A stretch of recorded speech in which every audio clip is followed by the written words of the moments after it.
जय यीशु की। मैं हूं प्रियंका डामोर और आप देख रहे हैं रेडियो वेरता शीर्षक की हिंदी सर्विस। कलीसिया समाचार में आप सभी का स्वागत है। कलीसिया समाचारों में प्रमुख है पोप फ्रांसिस का 88 वर्ष की आयु में निधन। अखिल भारतीय कैथोलिक संघ ने पोप फ्रांसिस के निधन पर शोक जताया। पोप फ्रांसिस का भारत और चीन की यात्रा का सपना अधूरा रह गया। धन्य कार्लो एक्यूटिस्ट की संत घोषणा स्थगित। सेवानिवृत्त बिशप के खिलाफ वन अतिक्रमण के आरोप हटाए गए। छत्तीसगढ़ के आदिवासी गांव ने ईसाई परिवारों को धर्म त्यागने पर मजबूर किया। उड़ीसा राज्य की सरकार ने ऑस्ट्रेलियाई मिशनरी की हत्या के दोषी को रिहा किया। अब जानते हैं समाचार विस्तार से। पोप फ्रांसिस का 88 वर्ष की आयु में निधन। रोमन कैथोलिक चर्च के 266वें पोप और लैटिन अमेरिका के पहले पोप फ्रांसिस का सोमवार 21 अप्रैल को सुबह 7:30 बजे वेटिकन सिटी के कासा सांता मार्ता स्थित अपने निवास स्थान पर निधन हो गया। वे 88 वर्ष के थे। वेटिकन के कैमरलैंगो कार्डिनल केविन फेरल ने उनके निधन की घोषणा करते हुए कहा, आज सुबह 7:30 बजे रोम के बिशप फ्रांसिस पिता के घर लौट आए। उनका पूरा जीवन प्रभु और उनकी कलीसिया की सेवा के लिए समर्पित था। 17 दिसंबर 1936 को अर्जेंटीना के ब्यूनस आयर्स में जन्मे जॉर्ज मारियो बर्गोगिलियो को पोप बेनेडिक्ट 16वें के इस्तीफे के बाद 2013 में चुना गया था। उनकी विशेषता विनम्रता, सामाजिक न्याय और हाशिए पर पड़े लोगों तक पहुंच पर ध्यान केंद्रित करना था। उन्होंने सेंट फ्रांसिस ऑफ असीसी के सम्मान में फ्रांसिस नाम चुना, जो गरीब और पर्यावरण संरक्षण के प्रति उनकी प्रतिबद्धता को दर्शाता है। अखिल भारतीय कैथोलिक संघ ने पोप फ्रांसिस के निधन पर शोक जताया। भारत के कैथोलिक आम लोगों का सबसे बड़ा संगठन अखिल भारतीय कैथोलिक संघ पोप फ्रांसिस के निधन पर शोक जताने के लिए विश्वव्यापी कलीसिया के साथ शामिल हुआ, जिनका 21 अप्रैल को वेटिकन में निधन हो गया। हम एक ऐसे मार्गदर्शन की कमी खलेगी जिसने हमारे लिए, दुनिया के लिए ईसा मसीह के प्रेम को फिर से परिभाषित किया। इसे युद्ध और जलवायु परिवर्तन, लैंगिक मुद्दे और धार्मिक, नस्लीय और जाति घृणा के पीड़ितों पर ध्यान केंद्रित करके व्यक्त किया। सबसे बढ़कर हमने आम लोगों को एक मित्र, गरीबों का एक मित्र खो दिया। पोप फ्रांसिस का भारत और चीन की यात्रा का सपना अधूरा रह गया। अपने 12 साल के पोप के पद के दौरान फ्रांसिस ने कई एशियाई देशों का दौरा किया, जिसमें सबसे हालिया इंडोनेशिया, सिंगापुर, पूर्वी तिमोर और 2024 में पपुआ न्यू गिनी शामिल है। दुर्भाग्य से वे भारत की यात्रा नहीं कर सके, जबकि वे ऐसा करना चाहते थे।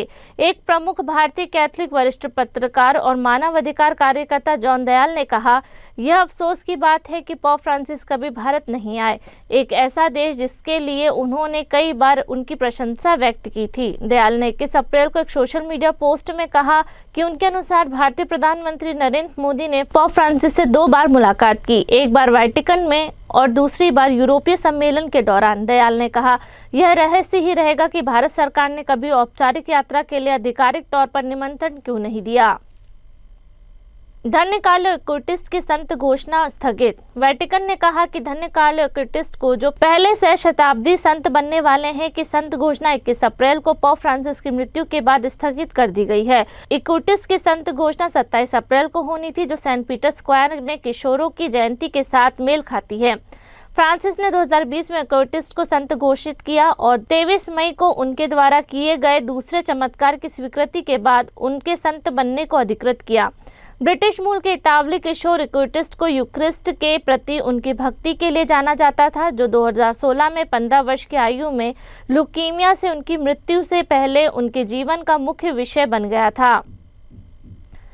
सेवानिवृत्त बिशप के खिलाफ वन अतिक्रमण के आरोप हटाए गए। केरल राज्य में कम्युनिस्ट नेतृत्व वाली सरकार द्वारा 88 वर्षीय कैथोलिक बिशप और 23 अन्यों के खिलाफ आरोप वापस लेने के फैसले का स्वागत किया है।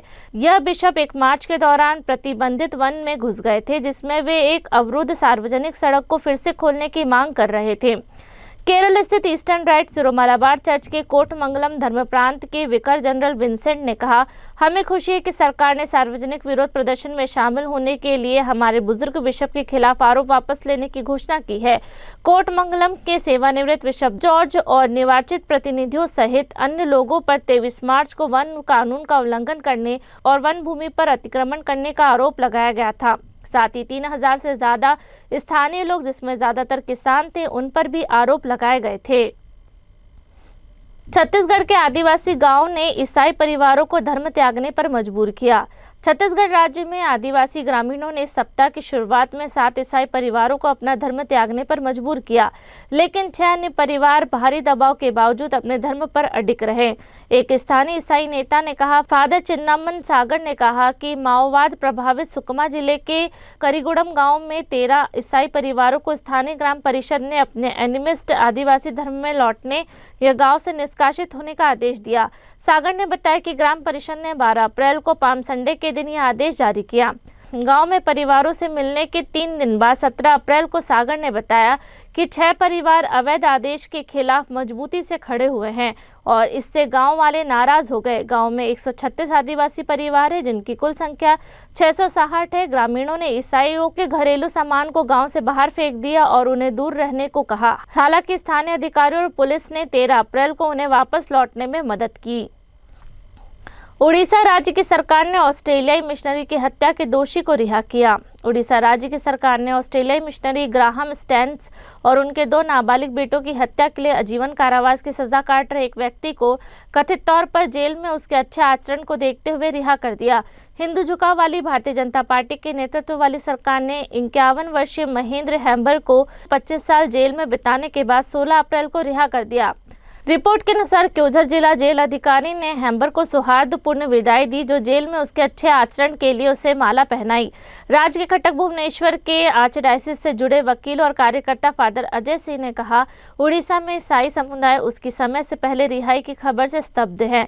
सिंह ने 17 अप्रैल को बताया कि एक मिशनरी और उसके 2 बेटों की हत्या करने वाले हेम्बर की रिहाई एक भयानक मिसाल कायम करेगी। हेम्बर को मुख्य अपराधी दारा सिंह की सहायता करने के लिए आजीवन कारावास की सजा दी गई थी। इसी के साथ कलीसिया समाचार समाप्त हुए। अगली बार फिर मुलाकात होगी नई खबरों के साथ। नमस्कार।